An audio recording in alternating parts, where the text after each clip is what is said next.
All right, welcome everybody to the Jim Acosta Show. Epstein Gate continues. We're almost 2 weeks into the cover-up scandal, and we still don't have answers to the questions. What did the president know, and when did he know it? I suppose another question that's hanging over everything might be, what did the president do, and when did he do it? You can see my big guest on the show is Steve Schmidt.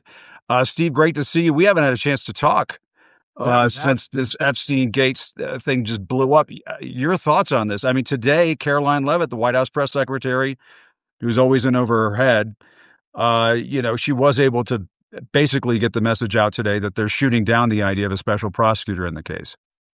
Yeah, I mean, you want to talk about hearing something that would send a cold chill down your spine if you worked in the Trump White House. It's Laura Loomer demanding that there be a special counsel to look into this. And the one thing, the one fundamental lesson is if you work in a White House, is you got to be criminally stupid to ever allow for the signing off on a special counsel, right? It's Bill Clinton's greatest regret, and Donald Trump will never, ever, ever, ever do it. But the fact that some of the craziest voices in MAGA are demanding that he find one, that he investigate this, shows the dimensions of what this is. And I love this quote from John Kennedy, which I think is the great quote of this era that summarizes everything. And it was from his inaugural address where he says, "Beware to the foolish men who seek power by trying to ride the tiger, only to wind up inside the tiger." And this is a story about people's journey into the belly of the tiger that they tried to ride. And it's great fun to watch at one level. On the other, I think it's really important that everybody remember that this vile criminal, this animal, Jeffrey Epstein, this scumbag, tortured, abused over 1,000 girls. And this happened in plain sight. Our friend Tara Setmayer, I think, is the essential person, political journalist, not the investigative journalist like Julie Brown, but I think politically understands this. And I did talk to Tara for a few minutes yesterday. And what she said about this, it just struck me as profound. And she said, you always have to remember that the Jeffrey Epstein case starts with parents with troubled kids, 100% of them from the other side of the tracks, 14, 15-year-old girls who got in trouble, ran away, but knocking on the door of the police station saying, my kid is being raped by a man down here. And basically the Palm Beach Police Department telling those parents from the other side of the tracks, well, too bad, that's the way it goes. It's Palm Beach, and, that's just the way it is down here. And so do I think that, whatever it is that Donald Trump has done in his life, that's terrible. We know some of it. Donald Trump knows all of it. But here's the deal. Why did the attorney general say she was looking at the file? And now she says that there is no file. So we'll just apply the standard, right, that MAGA would hold Barack Obama or Joe Biden to, and apply it back to them. And obviously, the base sees that, well, this is an issue we care about. So it's really no different than that community in Missouri that voted overwhelmingly for Trump than somebody they knew was captured by ICE and shipped out of the country. So then it became a community crisis. So long as it's not happening to you, right? No big deal. But when it happens to you, so this is the first issue where the base, the MAGA base, for whatever reason on this issue, all of these components, all of these tingling tentacles, this is the thing that has been the thing that has disproved the arrogance of Trump's claim that I could shoot somebody in the middle of Manhattan and get away with it. Well, maybe so. But the one thing you couldn't get away with is having your attorney general go on national television and say, hey, I was looking at the Epstein files and we're going to be releasing it soon. And then all of a sudden there's no Epstein file and it's all a Democratic hoax and it's not going to work out. No, I mean, and you have Elon Musk, busy tweeting overnight, asking his AI tool Grok questions about the Epstein case. Musk asked, "Are there likely to be electronic records on any government or commercial computers recording who traveled on Epstein's plane to the Virgin Islands?" Grok replied, "Yes, electronic records likely exist." And then, you mentioned MAGA world. I mean, there are lots of different characters in MAGA world who have been going absolutely nuts over this. I'm kind of, I sort of find it amusing that white nationalist Nick Fuentes, who dined with Trump at Mar-a-Lago, has come back into the mix. He's telling Trump, quote, "Fuck you," over the Epstein files. Quote from Nick Fuentes, fuck you, you suck, you are fat, you are a joke, you are stupid, you are not funny, you are not as smart as you think you are." Nick Fuentes is garbage. He's a terrible human being, but he dined with Trump at Mar-a-Lago, and I guess presumably represents part of that disgusting segment of the base that Trump plays to from time to time. Even Mike Pence today calling for the files to be released. I mean, they cannot. Trump cannot. He can call it a hoax all he wants. He is not going to shut this down. There's an old saying, it's one of my favorites, and it's, you can't fix stupid. And that's what Trump's problem is. Pam Bondi is stupid. Now, Kristi Noem is sociopathic. I think she's a lightweight, but she's not stupid in the same way that Pam Bondi is, because there's no chance that Kristi Noem would put herself in the position where she said, "Hey, I'm looking at the Epstein file," and then all of a sudden there's no more Epstein file. Right. And so when you look at Kristi Noem, Trump doesn't care that she's running around the country openly with Corey Lewandowski. She doesn't care about any of the bad things that Kristi Noem is doing. What Trump cares about is, has Kristi Noem done anything that makes Trump look bad in the eyes of Trump? And the only person who's really done that, including even incredibly Pete Hegseth, on an issue that matters to this MAGA base, is Pam Bondi. So start the clock on Pam Bondi. And the reality is, as we're all finding out, elections have consequences. Yeah. And by the time we get to the midterms, tremendous damage has been done. More will be done. Not a lot you can do to stop it, but defenestrating a couple cabinet secretaries, taking a couple of them out, disempowering them, watching them fall, watch the next ones come up. That chaos will accumulate in a way that's politically really, really bad for Trump. And there is a really huge political implication about Epstein. Our friend David Rothkopf in the Daily Beast wrote a piece saying, "Does anybody really think that Trump is going to pay the price for this?" And he said, "Tell me why." And David's one of the smartest guys out there, and I'm gonna answer the question. There's been 3 elections in the last 126 years where the incumbent president's party has picked up seats in that first midterm election.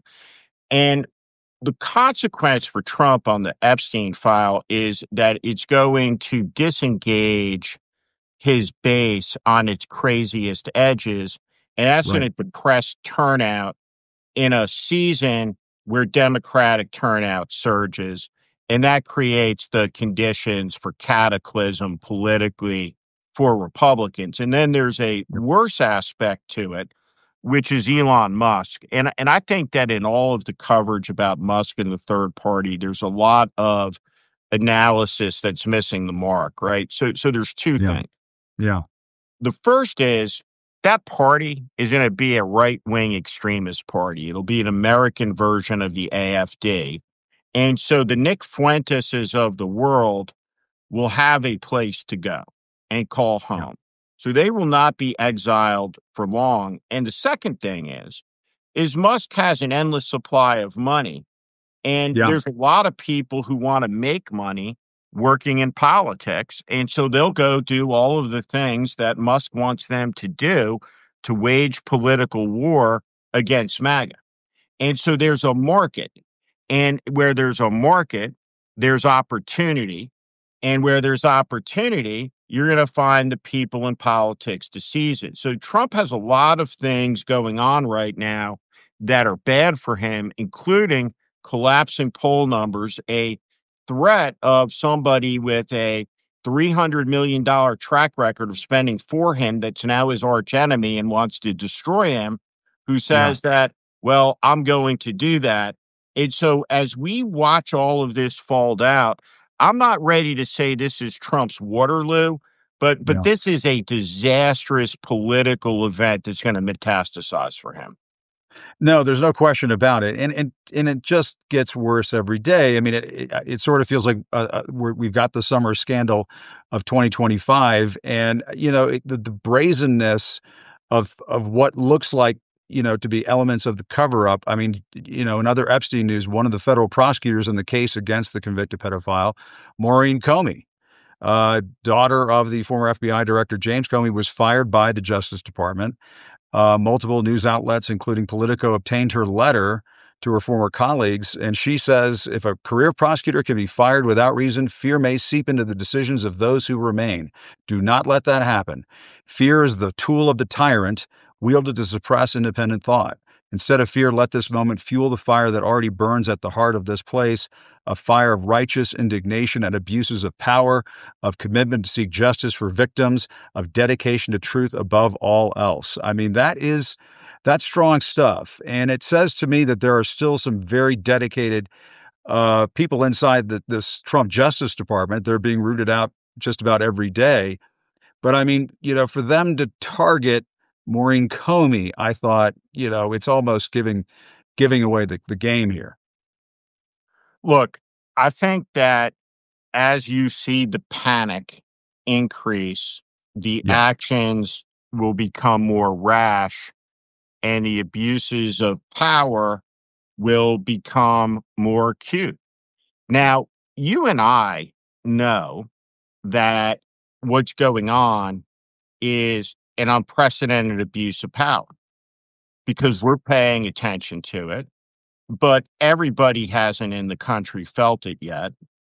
There's no way to evade and avoid the ICE brigade that's coming to your town square near you with a budget that would make it the 15th largest military in the world. And you have a cohort of people in the Trump government who say, well, we don't approve of your dissent and will yeah, punish you.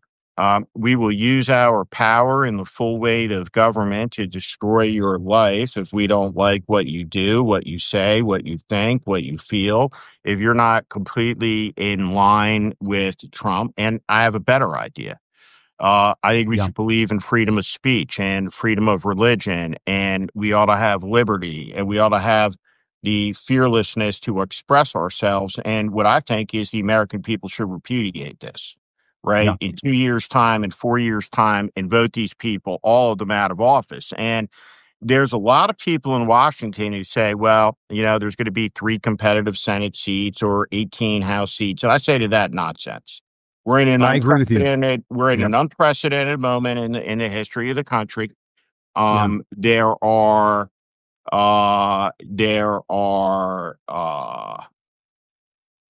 millions of Americans who kind of looked out there for a lot of reasons over the last 20 years and said, my vote doesn't really matter. Right? What's the difference? yeah. Uh, and now we know, right? And now you see it. And so I don't want to live in a country like this, right? Yeah. And so we gotta do something about it. And what we have to do is we have to vote these people out of power. And I'm with you 1,000% on that, Steve. I'm in Aspen right now. I've been doing a little bit with the Aspen Security Forum out here, but I've also had a little time to do some hikes and whatnot, and it's just beautiful country out here, just as it is in Sure New is. Hampshire where you are. And the thought that was on my mind this morning as I was walking is that it's in our character as Americans. I mean, it's just who we are to reject tyranny. And Trump almost every day, it's almost like, it's a bowl of cornflakes for him. he wakes up and he thinks about how he can just expand this notion that he can be a tyrant in this country. And he takes various steps on a daily basis to see that come to fruition.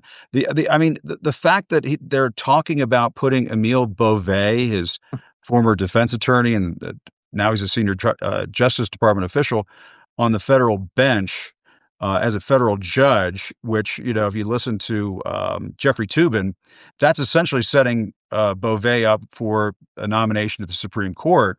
I mean, the thought that Donald Trump's own defense attorney would be on the Supreme Court is just beyond the pale to me. And it strikes me to be a part of this tyranny agenda that he has in this country right now. And There's I no just think question. Americans are going to reject it. He's one of the most unfit judicial nominees in 250 years of history in the country. And I'll come back to him. To him in a minute.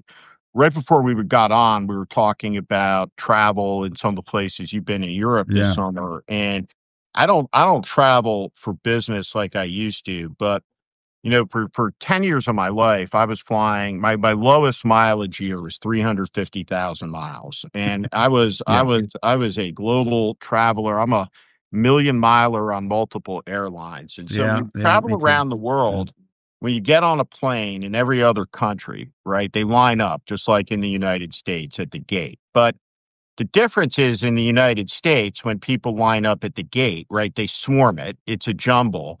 There's chaos when you're boarding a plane, right? No one boards in their groups and their zones. Everyone's trying to gain one zone ahead, right? The person who tries to control the American crowd at the gate, right, gets accosted, yelled at, berated, right, by the average assortment of Americans who are randomly gathered there. You go to Germany, right? A friend of mine who used to run Merkel's campaign said the Germans are the only people in the world who would get online to go to the revolution, right? There's something deeply embedded in our national character, right? That's involving, don't tell me what to do. That's right. Donald Trump is going to run into more and more problems with that, right? As time goes on, we are a defiant people in this country. Question of Emile Beauvais is that when you go back, and one of the things that's missing so much from the political coverage of this moment is, well, how did this happen in July? Well, sometimes we got to go back to March, right? Not March 3,000 years ago, right? But March of this year. Yeah. When Chuck Schumer appeased Donald Trump to avoid the government shutdown. Yes. That was the whole game. It was the worst strategic and tactical political decision a minority leader has made ever. Yeah. And he gave Donald Trump all of the power to do everything that he's done.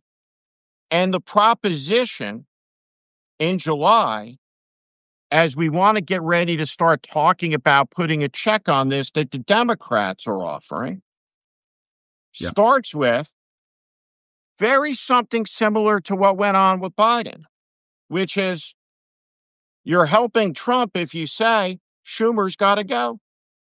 Yeah. And I'm here to tell you, Schumer's got to go. Yeah. Right? Democratic Party needs to have younger leaders, new faces, because there's not one Democrat who's known, credible though it may seem, who is more popular than Trump, which tells you you need somebody who's not as well known, who can become well known and be viewed as that future face. So 6 Democratic senators voted to confirm Christie no. 2 of them have said, big mistake. Okay, people make mistakes. But I want to say, terrible judgment. Yes. You didn't know who Christie no was? Yeah. 99 votes for Marco Rubio? You didn't know who Marco Rubio was? I mean, anybody who shoots a dog, I'm sorry. There you go. It's game over. You cannot be a cabinet member in this country if you shoot a dog. I mean, if it's Old Yeller and the dog is dying, whatever, All, we take him to the vet. all, I understand that, but all just in. it's astounding to me. But the whole cabinet is set up this way. Yeah. But And you mentioned the Democratic Party. I just want to say that I saw some polling this morning that showed that the Democrats are polling worse than the Republicans right now. yeah, And that's an indictment of the Democratic Party. I have to say, there are some admirable people in the Democratic Party. There's no question about it. Many of them have been standing tall in their opposition to Trump and so on. But the institution itself, my God, they need to take a hard look in the mirror. And there are some people that you mentioned, the new faces and the fresh faces that are needed. Some of them have been rejected in some of these special election primaries and so on. The establishment figures, the fix has been in, and they've been winning some of these races. Mom Donnie not being one of them, but yeah. It's like an Indiana Jones movie, right? And that plane is trying to make it over the Himalayas. Yeah. Right. And you see the peaks there, and they're throwing shit out of the back of the plane to lighten the load. Right. That plane is the Democratic Party, and the mountain isn't moving. And the load that's got to get lightened is Chuck and Jim Clyburn and the 80-year-olds in the back of the plane. Right. Yeah. Parachute or no, out they go. Because the plane will not clear the mountain. In Massachusetts, I am blanking on her first name, but Congresswoman Presley in Massachusetts, Presley, yeah. right? And Jake Auchincloss, right? Yeah. Two young congressmen. Ed Markey is 80 years old. Yeah. And he's going to run for re-election. It's Not wild. okay. Yeah. He's going to sit there in the Senate doing what? Till 87. And so what Democrats have to do, and I think And the this is why they lose to the people, couch. This is why they lose. the American people are waiting for this. Yeah. They're waiting for it. Yeah. Tell us you get it. Tell us you're sorry so we can vote for you again and do something about this insanity. On the question of Emile Beauvais, I think this is important. Yeah. I talked to a Senate candidate earlier today who's running in an outsider lane. And what that candidate said is, listen, what I'm going to say about it is this, right? Is they got the votes to confirm him. I'm going to be a vote to impeach him because he is the most unqualified nominee, right? And maybe a couple hundred years here. And he's going to be unfit next year. He's going to be unfit the year after. And when you get enough Democrats in there and you get enough Republicans who are scared of the voters to get rid of the extremists who've infiltrated the government, when the accountability for the mess that's coming, the catastrophe that's coming, that hasn't landed yet, when it all comes to and these people are all seen clearly for what they are, and the American people clean up on aisle 5, get rid of them. Well, and the thing that I have a question about with Beauvais, and it goes back to what Jeffrey Toobin has been writing, is whether Trump is setting him up to be on the Supreme Court. If he is setting up his own defense attorney to be on the Supreme Court, to me, that raises the prospect that Donald Trump, in the sick gears that are turning in his mind, that he is contemplating future law breaking that may rise to the level of going all the way to the Supreme Court. I mean, I know how he thinks, and it strikes me as being, I think, fairly terrifying that he would consider and contemplate, as people would contemplate, and the Republicans would go along with, putting his own defense attorney in the highest court of the land. And I think that, to me, it raises the red flag that Trump is considering future law breaking and violations of the Constitution, whereby the Supreme Court would have to weigh in. He's got his guy. He's got his guy, right? And he put him into a court nomination that fast tracks him, right, for that Supreme Court nomination, right? Beauvais is no different than John Roberts. Correct. When John Roberts was appointed to the appellate bench, there was no even casual observer of the Supreme Court who didn't understand that John Roberts would be a Republican nominee for the High Yeah. Court, Right. as was Brett Kavanaugh going to be. Right. And so what Emile Beauvais has said is, when confronted with the fact that the judge made an order, Emile Beauvais in a Department meeting said, fuck the judge's order. We're not going to follow it. Right. And that's really the holy grail of our society. And so Yeah. you have a corrupt court, and instead of fixing the corrupt court, which we badly need to do in the nation, you would add a historically corrupt figure to the historically corrupt court, and Yeah. things will get worse. So this is a situation where, when you don't have a Democratic leader who can speak in a coherent sentence, when you Yeah. don't have anybody who can go out and talk to the country, um, when you don't have anybody who can lay out an argument, who's in power, you're starting from an enormous deficit. Yeah.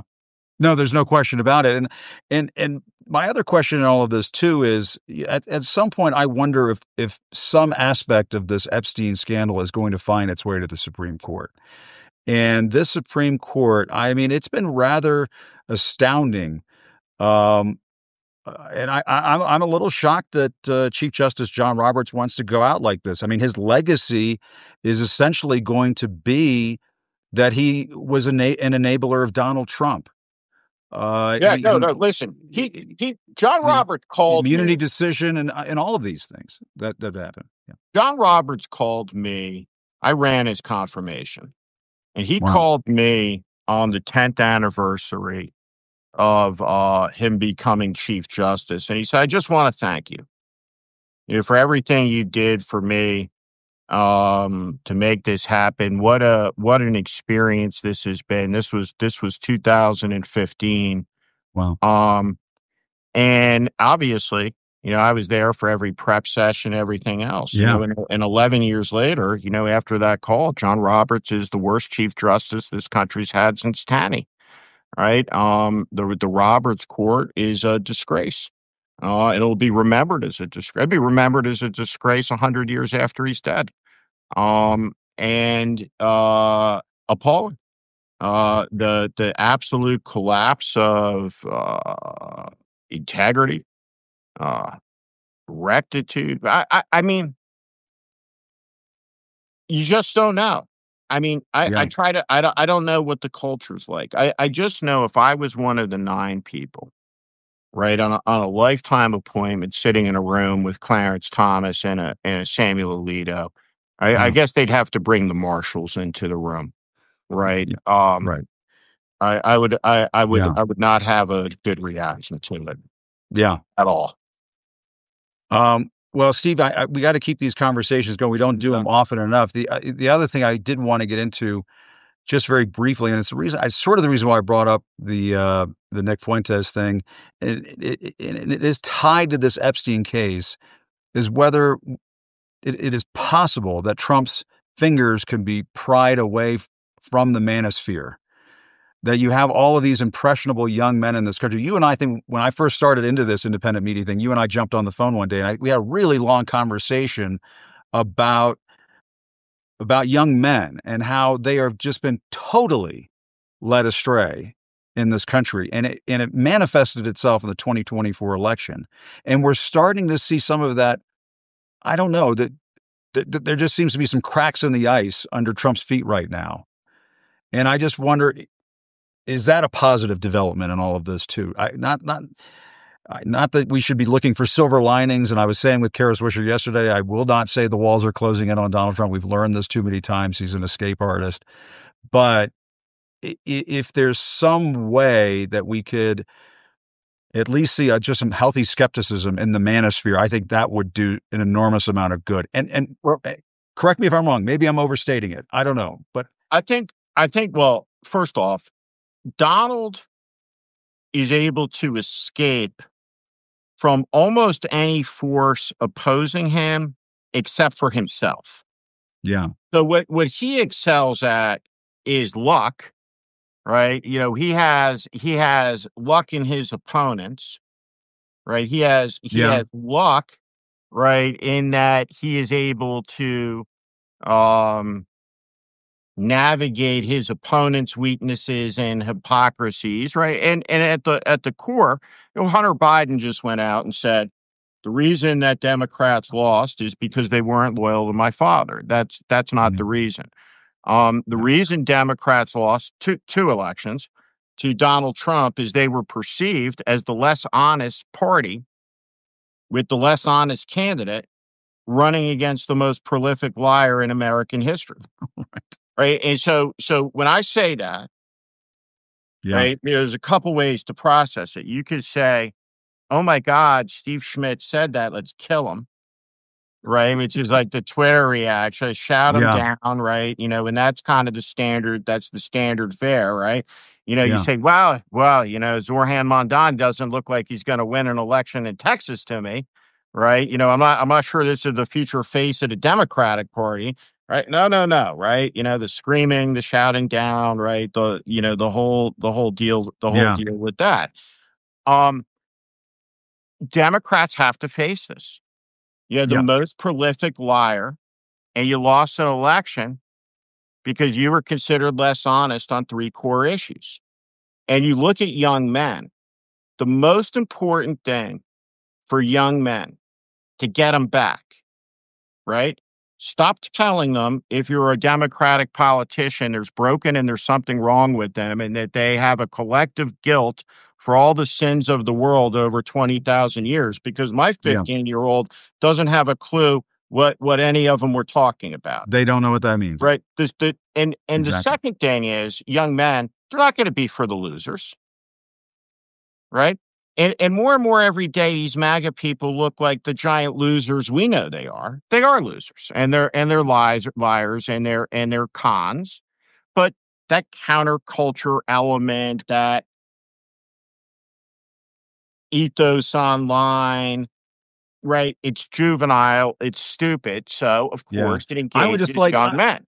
I would And love, yeah, I'd love young men to just care about baseball right. and movies and cool shit that you and I used to like, Arnold Schwarzenegger movies and things like this, the shit that we used to like growing up, And and Caddyshack one-liners and things, and not Donald Trump and not this toxic right-wing politics we have going on in this country. And if this Epstein files case can shake some of that out of them, and it would there's be a a blessing. yeah, yeah, no, listen, and Yeah. it's important. It's important for men to be able to talk to boys, right? Yeah. And there's not been enough men who've said this, right? I think there's a lot of men who were intimidated for having conversations, right, between men Yeah. about men and boys while all this was going on in the last couple years.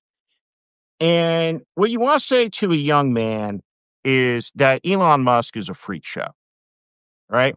If you want to go and have 100 kids and spread your sperm around, you're a weirdo and a jerk off, and you don't want to be either of them, right? Yeah. Donald Yeah. Trump's a loser, and whatever his name, Andrew Tate's a pussy, right? Yeah.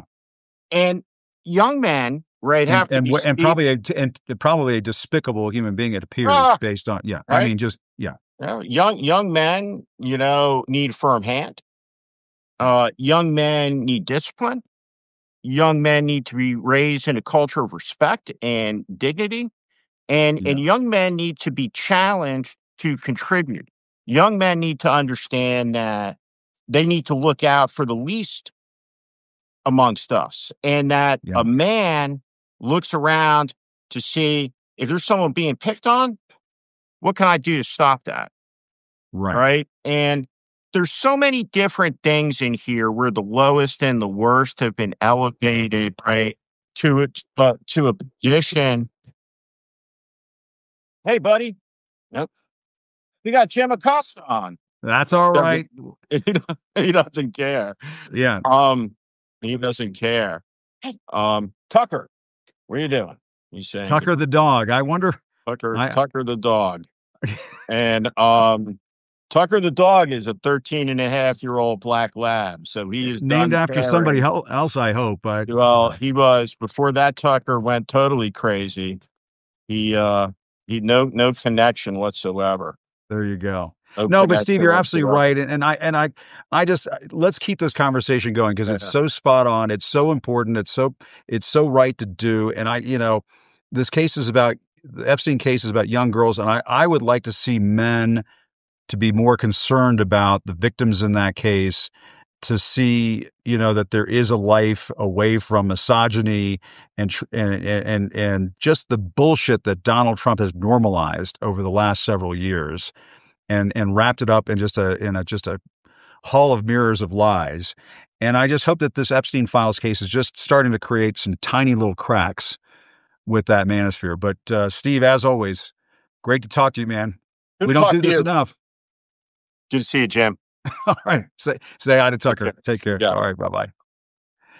All right. I'm going to quickly go to my friend Tara Setmayer, who has been patiently waiting for us to get going with her. And Tara, of course, I've talked to Tara so many times on the show, and I definitely want to get her take on the Epstein case, because at the heart of this case are these young women, these young girls who were just absolutely victimized. And we need the truth. We absolutely need the truth. And when Caroline Leavitt is in the White House briefing room saying, "Well, we're not going to have a special counsel," when Pam Bondi is being asked about it, as she was earlier this week, and she's running for the exits, I'm sorry. They can try it, and Donald Trump is out there calling it a hoax. Try as they might. This is not going to get swept under the rug. It is just not going to happen. And I know Tara feels very strongly about this. And Tara, good to see you. Hi, Jim. Well, I brought you on because I wanted to hear about the Seneca Project has a new ad out on the big, beautiful bill, as it has been called. I don't call it that, but what do we call it? I call it the big boulder of bullshit. But some people have lots of different names for it. But the ad says the big, beautiful betrayal. The big, beautiful betrayal. And the ad says, Donald Trump betrayed you. It was all a lie. Yes. And you've been running this ad in Pennsylvania to counter J.D. Vance's recent trip there. I want to talk about all of that because that's all very important. And the work that you do is important.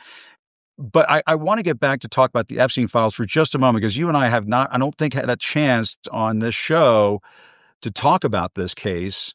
Right. And, it's making me think about your Webby Award-winning, American Girl spot.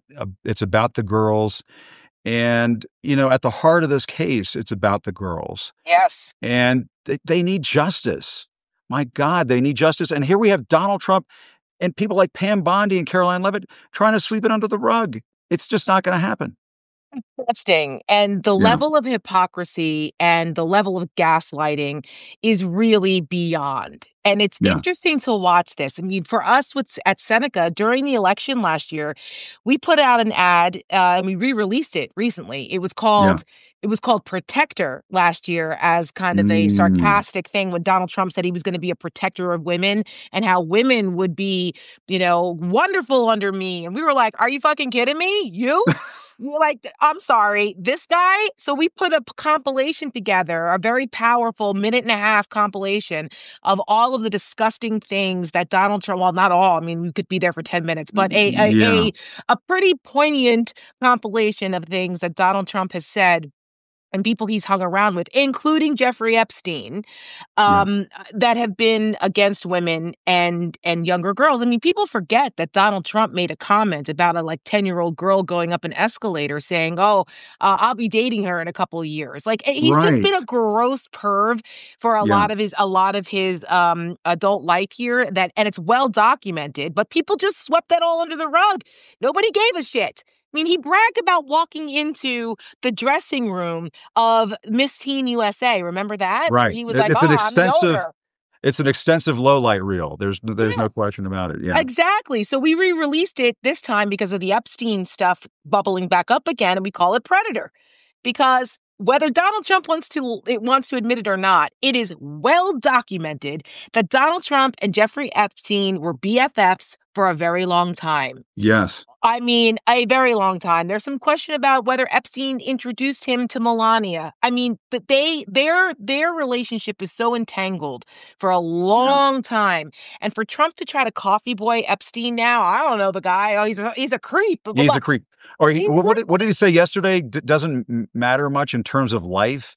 There was some crazy weird word salad shit that came out of his mouth, and I was like, I see, that to me is another one of the tells. It's a tell. It was like last week in the cabinet meeting when he freaked out at that question. Yeah. It's sort of like when he puts out the Truth Social post that calls it a hoax, when everybody, that doesn't make any sense that it would be a hoax. He's it happened. Spiraling. Right. He's spiraling. He's spiraling. Yes, I literally just wrote a Substack about this because the two things, what we did at Seneca this week and what's happening with Epstein, are tied together because even though, like, I literally just sent it out now. And if folks want to see the ad and want to read what I had to say about it, it's over on my Uncompromised Substack.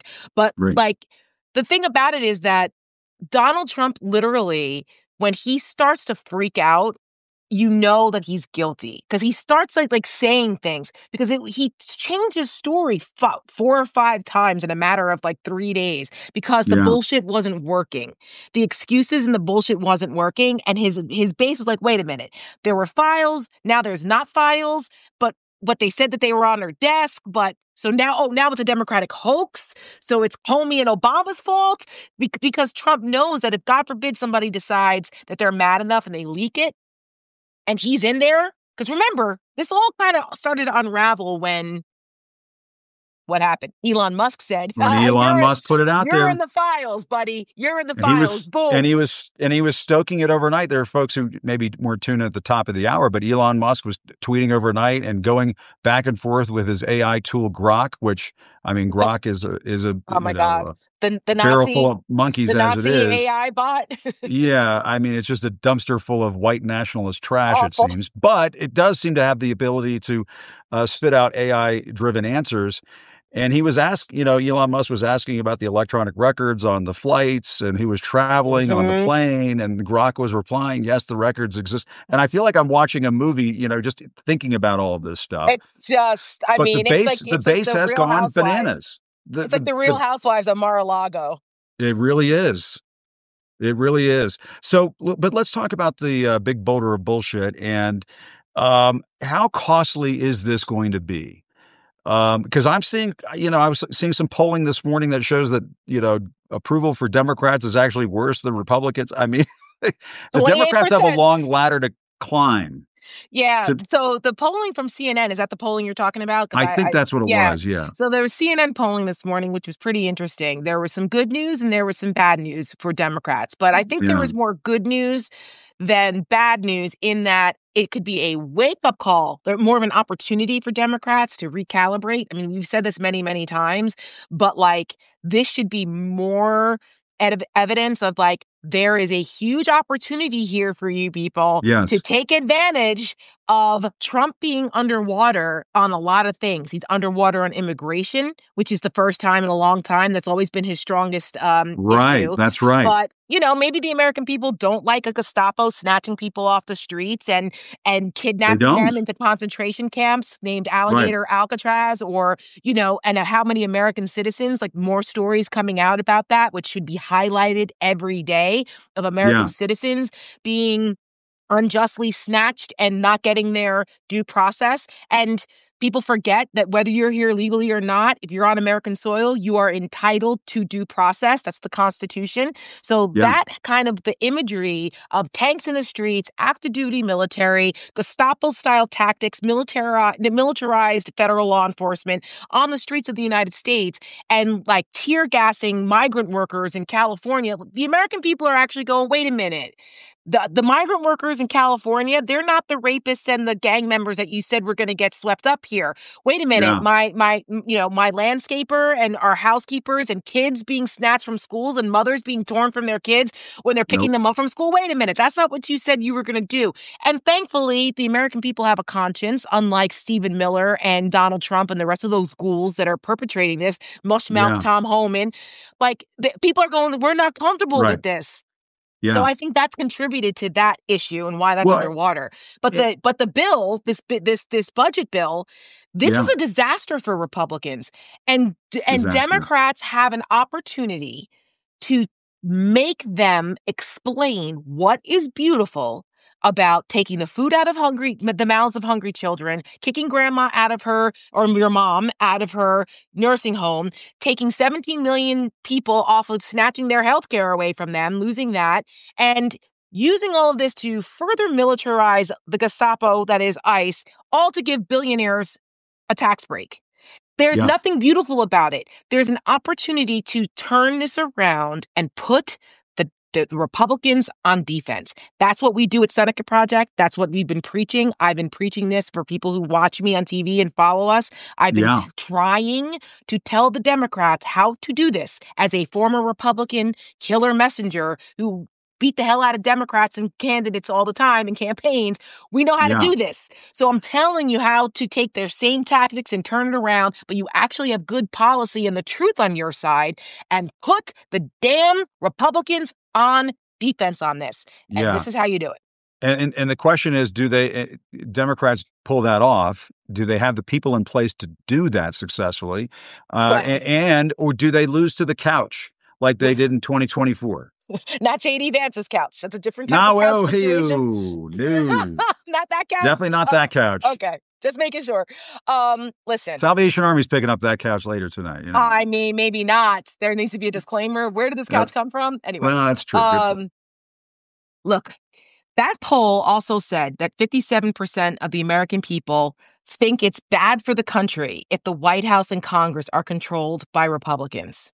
Yeah. That is the majority. So this is a pickup opportunity. 28% say they're not happy with the Democrats, right? Oh, they're only 20% favorability for the Democrats. So there is an opportunity for Democrats to show that they are actually doing something, and this is what they're doing, and they need to be fighters. Stop with the focus groups, the strongly worded letters, parsing every fucking word. You need to talk just like we do, like normal human beings, and say to people, this bill is bullshit. This is why Donald Trump did this to you, and it's a betrayal of the American people. This is not what you voted for. I mean, maybe you did. Maybe the rich guys voted for that, but average Americans, this is not what you voted for, and this is why. No, and I mean, the other thing that you and I haven't talked about, I was going to save this for the end of the show, maybe I'll go back to it, is, I mean, they're talking about cutting $1 billion from the Corporation for Public Broadcasting, which finances NPR and PBS. Yep. I mean, did people vote to not have Big Bird and Mr. Rogers and, amazing programs like Frontline and the PBS NewsHour and Ken Burns? I mean, and NPR stations that a lot of people rely on, a lot of small markets in this country. I mean, Tara, you know this from your days out on the campaign trail, being a political operative and so on. I mean, there's some parts of the country that really rely on public broadcasting. Yes, and I believe it was Senator Murkowski. I mean, for what it's worth with her, but at least she said, listen, in Alaska, when we need weather alerts, or, these weather stations are the only ways that these NPR stations are the only ways that these folks out here in these remote areas can get their alerts. Their weather alerts. That's right. And it's like, this is all across, remote areas of the country. These are Trump's people, mostly, according to statistics. So that's the point of what we're doing. We're trying to show that Donald Trump is betraying not only all of us, we already know this, but the Republicans are letting Trump betray their own people. I was on MSNBC yesterday talking about Josh Hawley. So Josh Hawley, his state, he represents Missouri. 20% of Missouri voters are on Medicaid. They will lose their benefits. 20%. That is not a small number. Correct. So what does Josh Hawley do? Well, he was like, oh, I'm concerned about these cuts to our hospitals and our people and, blah, blah, blah. But I'm going to vote for the bill. Then I'm going to turn around and act like I didn't just vote for that bill. And now I'm going to introduce a bill to say, save our rural hospitals and Medicaid Act. Get the fuck out of here. You think we're going to let you get away with talking out of both sides of your mouth? No, you can't. It sounds like I was for the war before I voted against it or whatever that whole thing is. Right. Yeah. You can't set the fire and then turn around and want credit for trying to put it out now. You don't get to do that. So that's why we were like, I'm going to tell you, you asked about the Democrats, whether they're capable of doing it. I'm going to give you a little tea. I'm going to give you a little tea for your audience. Over the weekend, I noticed that J.D. Vance was going to be in Pennsylvania. And then I looked at where. Now, Pennsylvania 8 is a swing district. Now, this is the type of district that Democrats lost. There's a freshman congressman there. He took out a Democratic incumbent in Pennsylvania. It is a Pennsylvania swing district. This is the kind of district that Democrats need to win back if they're going to win the midterms, right? So, of course, it's smart political strategy for the Republicans, for Trump or J.D. Vance to go there to sell the big, beautiful bill because it's underwater. The more people find out about it, the more they don't like it. So you go and you sell it to the swing district people and bullshit them into saying, oh, no, this is good for you, right? So I went into a chat that has lots of Democrats in it, and I said, hey, guys, Vance is going to be in Pennsylvania 8. Is there any counter messaging going on here? And it was crickets. Yeah. Crickets. Well, and Tara, I will tell you, I have talked to a number of Democratic operatives, people who are up on Capitol Hill, walking alongside some pretty prominent members of Congress, working with those members of Congress, who have said to me, basically, in the last several days, we got nothing. That we've got nothing right now. We don't know. We don't have a direction. We don't have a consistent message. We don't really have a consensus as to who the messenger is. And I will tell you, it's a little depressing to hear. And these were people that I trust that work inside the Democratic Party. And yes, they can be very optimistic about next year and everything. But at the moment, a lot of people inside that party right now who are working in some pretty prominent positions are very concerned about being able to capitalize, as you were saying at the beginning of this, on a very negative environment for the Republicans and for Trump. Yes. And the thing about this is that's why it's going to take the grassroots. It's going to take independent media like you and folks that have platforms to do their jobs for them. And the Seneca Project, when we saw that, I went to Michelle, my co-founder, and our team, and I said, guys, we're going to have to do this. Yeah. Because the Democrats aren't doing it. And we have a minuscule budget. We rely on the generosity of small dollar donors. Interesting. And the DNC has millions of dollars. Democratic organizations have millions of dollars to do these things. And a full team of people. There are 4 of us. Okay? That's it. And I said, look, we have to practice what we preach. And so we put the 30-second ad together. We did a little digital buy where we targeted where J.D. Vance was. So when people were standing online to go into the venue, it was coming up on their phones and to other parts of the district and said, this is how you do it. Now, we would love to scale that up. Something like that should be in every swing district now. You can't wait until 6 months from now. You have to do it now. Set the table now. Exactly. Well, Tara, God bless you in the work that you do. And I love that you just have that fighting spirit. It's the kind of spirit, honestly, that needs to be instilled in a lot more people, not only in Washington, but around the country. But I appreciate what you do so much. And thank you, Tara. As always, we'll keep these conversations going. And you guys keep fighting over there at the Seneca Project. Thank you. It's the Jersey girl in me. It's the Jersey girl. I know it is. That's why I don't mess with you. That's why I don't mess with you. See you, Tara. Love you, Jim. I love you. Bye-bye. All right. And finally, I got to quickly go to my friend, Nick Valencia, my former colleague. He is out live for us, I believe, in California. He has been talking to some migrant workers, people who work with those migrant workers in that community out there. And they have been obviously just been put through the meat grinder, put through the ringer. in terms of these ICE raids and just living in a constant state of fear in the United States of America. And I think California, and perhaps this is why we're seeing some of the frustration being expressed, and it's absolutely the reason why, from people like Gavin Newsom and Mayor Bass in Los Angeles. And there's Nick right there. And Nick, you've been just killing it, going independent as an independent journalist in recent days. And I love the fact that you're out there reporting from the field, and you've been talking to some of these migrant workers who have been living in fear, as I was just saying. Tell us about what you're finding out.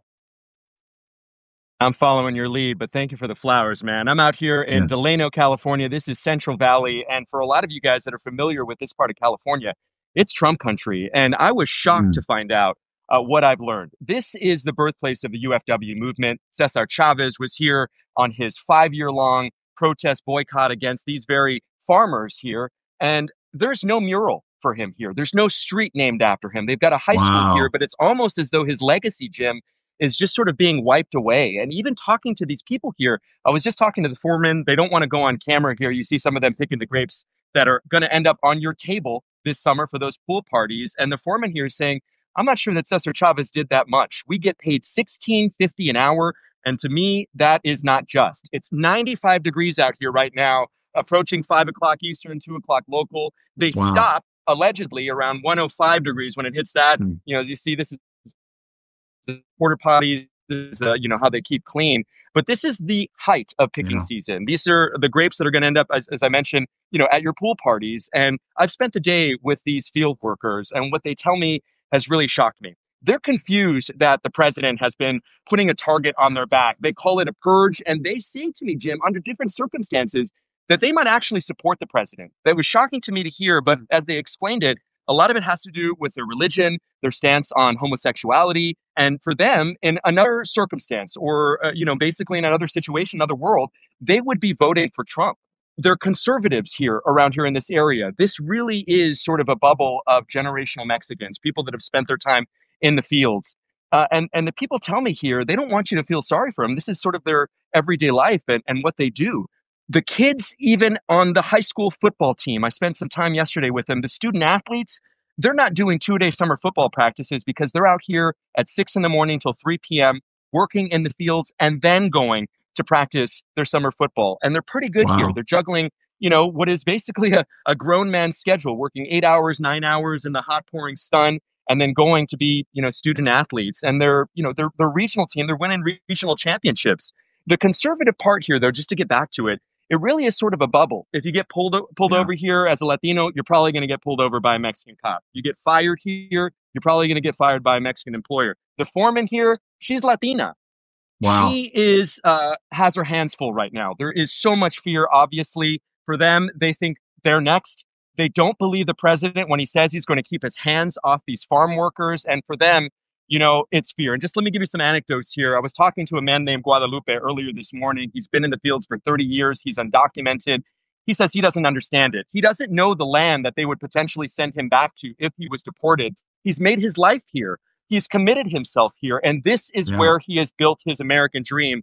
And for that to be threatened right now, I mean, that's really concerning for a lot of these migrant farmers. Behind me here, most of these folks, I don't want to show their faces because they are undocumented.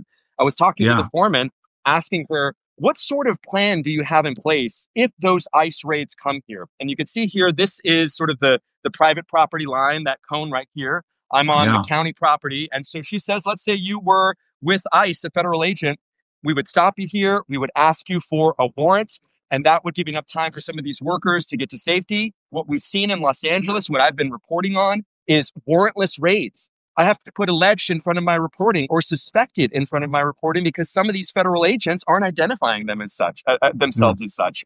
It is a situation where a political climate, you have people here that have worked in these fields for 30 years and never felt the fear that they feel today. Jim? Wow. And Nick, I mean, you're absolutely right when you point out, I mean, these people are literally right now, as we speak, as you're reporting to us, picking the food that will be in our supermarkets, on our dinner tables, in our summer barbecues, as you were saying. And, they've been getting mixed messaging from the Trump administration. Some days you'll hear Trump say, oh, no, we're not going to touch the farmers. We're not going to touch those kinds of laborers.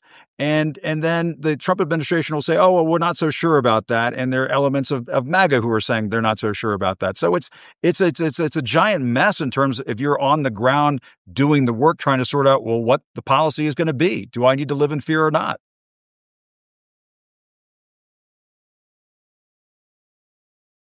Uh-oh. We might have lost Nick there. Nick, can you hear me? I might have lost you, Nick. Oh, there you are. Back here. I can hear you now. Go ahead. Okay. Yeah. Great.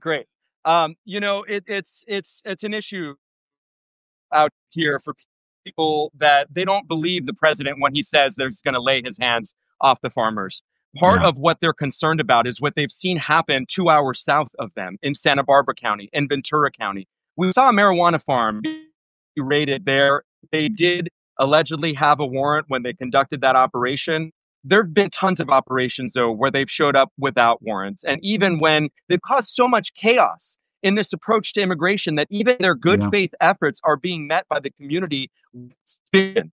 And people now, we're seeing that standing up, and the fear is resonating. Don't believe the president when he says he's going to keep his hands off the farmers. For them, Jim, they think it's just only a matter of time. They're at the height of their pig season right now. They say the president has no idea the financial disastrous effect that would take place if they just stopped working for a week. Consider this, a country without immigrants. Who's going to pick your food? Because I asked every single one of these migrants that I talked to, when was the last time you saw a white American show up to do this job? Their answer, never. Wow.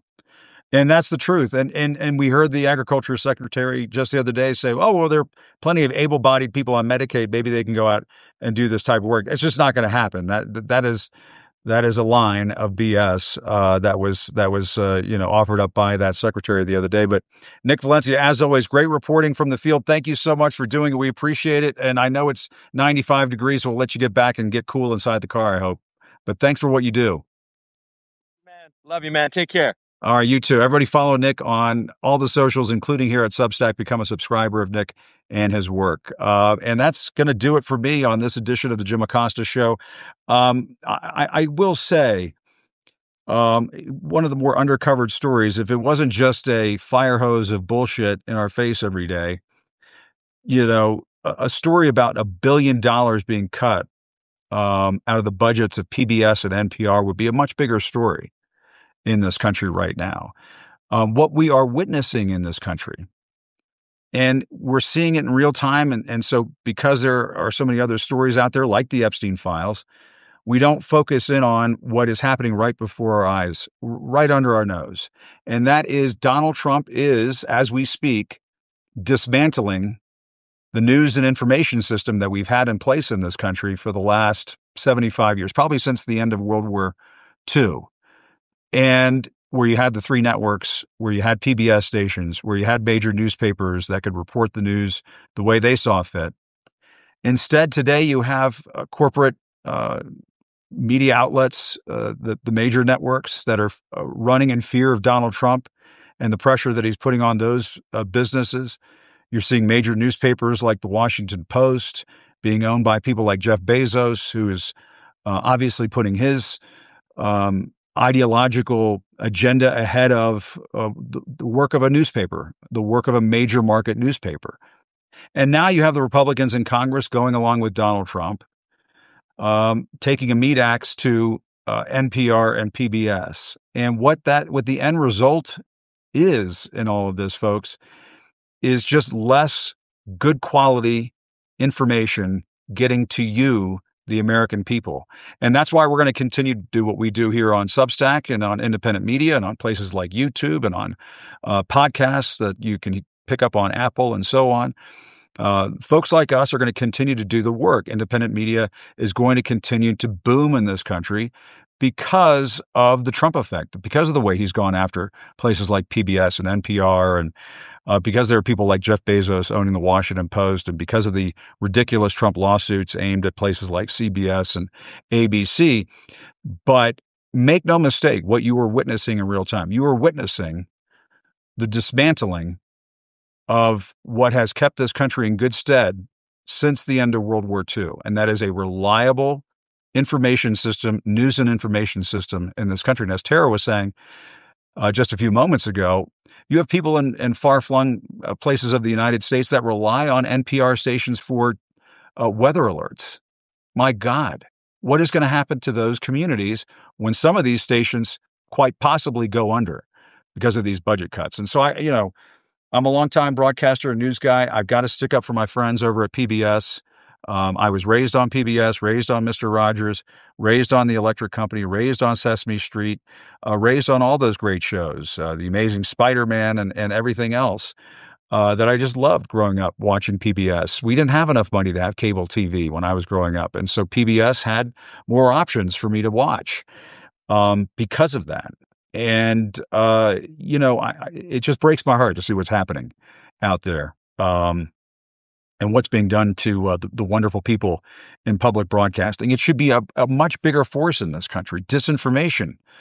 I think we could really push back against disinformation in a much more profound way if we had a strong, robust public broadcasting system in this country, like you see in other places like the UK and Canada. So I'm going to continue to beat that drum. I know some of you have heard me talk about this before, but I'm going to continue to beat that drum. But my thanks, as always, to Steve Schmidt, Tara Setmayer, and the wonderful Nick Valencia, who is braving that very hot heat out in California, talking to the migrant workers out there and getting a sense as to what they're going. In the meantime, still reporting, I'm Jim Acosta. Have a good evening. Good night.